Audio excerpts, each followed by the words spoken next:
Assalamualaikum warahmatullahi wabarakatuh. Well, people talk about office politics. People always mention office politics, but I want to say this. My definition of politics is the way we do things, how we manage a place. So we should have office politics. Politics meaning how you run an organization.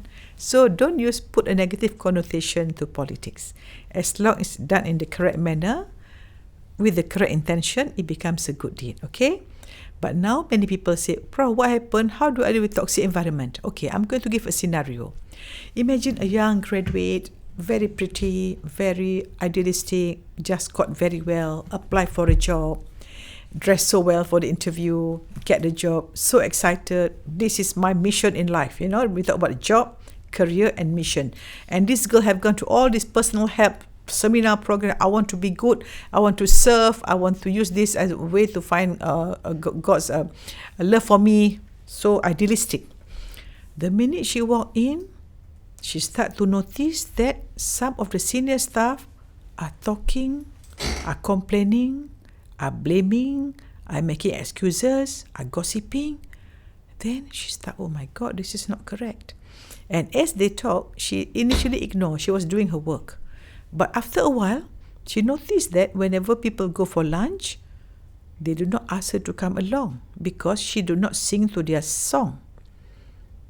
And whenever she meet all this group at the coffee or lunch, this feedback is happening. Feedback is what? Complaint, blaming, excuses, gossiping. And studies have shown that 80% of working time is spent on this. You know? So she has to decide now. Do I enter this group or do I just be myself? And human by nature are social animals. So we want to feel belonged. So she has a choice now. So this is something that I want to dedicate to a girl like her. And also to the CBAC group. Okay. Now, how you do something is how you do everything. Believe me, if you see someone who's unhappy at work, always complaining, blaming, excuses, and gossiping, you can be sure that at home, if she's a wife, not loved by the husband. If it's a husband, not respected by the wife. And not adored by the children.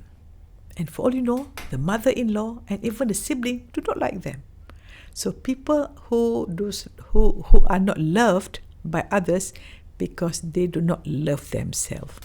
When do not love themselves, they don't like themselves, they will find outside circumstances to justify for where they are. That's why when you complain, in the past. When you blame, in the past. When you gossip, in the past. When you make excuses, it is an excuses not to take responsibility. So these are all really bad behavior. So I want to talk about the dog and the wolf. Wow, what is that? There is a wise man who was asked by his student, why is it that I see everyone that is, some people are very happy, some people very unhappy?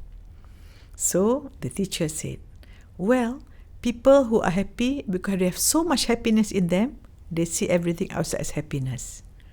Then why some unhappy? They have so much unhappiness in themselves, so they see unhappiness everywhere. Wow. Another story, the same student asked the teacher, you know, why is it I don't see things well? So the teacher said, we have two animals inside us. That's the dog and the wolf. Which one is good?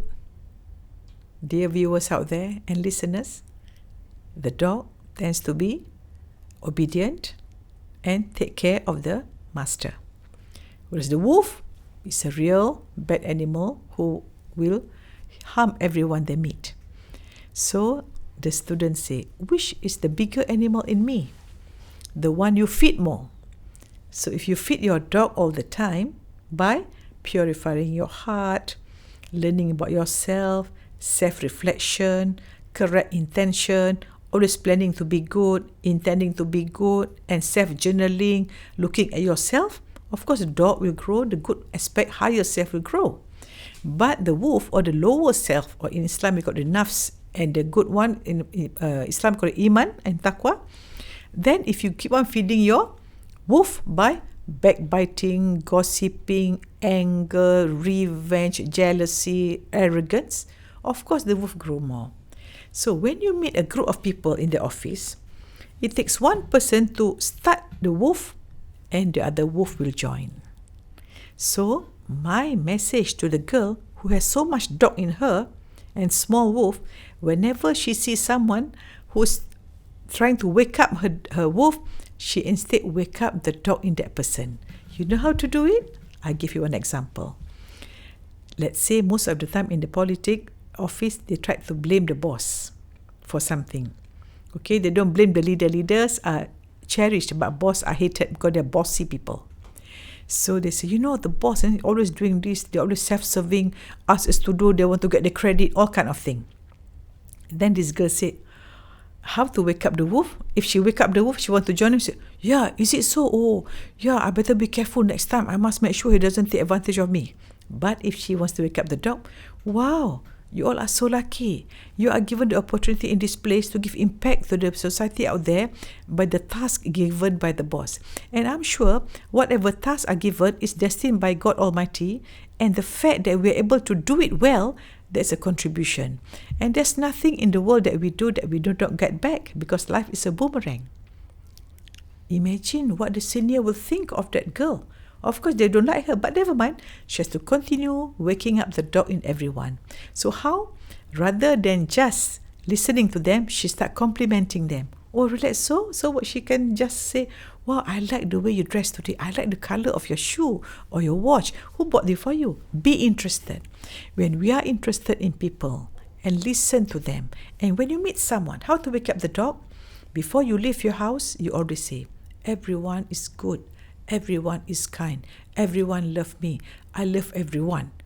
And I only live my whole life to God Almighty so that I do good things only. You have the intention. Once you go there, your energy is so good.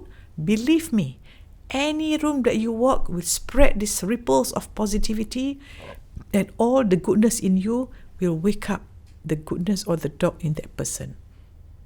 So, believe me, decide to be the agent of change.